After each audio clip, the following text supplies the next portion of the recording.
मित्र जर तुम्ही तुमच्या घरी पाळीव असलेले कुत्र किंवा मांजर जर बघितला तर त्यांना एक नैसर्गिक सवय असते. झोपेतून उठताना ते एक एक विशेष प्रकारचा आळसपणा देऊन मग ते चालायला चालू करतात.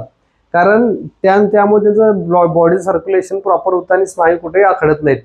तर आपणही जर झोपेतनं सकाळी उठताना मी सांगतो त्या टेक्निकनं अगदी फक्त 5 ते 10 सेकंदामध्ये ही टेक्निक पूर्ण होते. तर केला तर तुम्हाला एकदम अचानक कंबर सरकणे किंवा ज्यांना बीपीचा वगैरे त्रास आहे अशा लोकांना हार्टवर वगैरे लोड येत नाही. तर ते टेक्निक काय आहे, तर त्या टेक्निकमध्ये झोपेतून उठताना पहिले दोन्ही हात जे आहेत तुमचे ते एकमेकांमध्ये लॉक करायचे आहेत. त्यानंतर ते उलटे करायचे आहेत आणि त्यानंतर पूर्ण हात डोक्याच्या वर न्यायचा.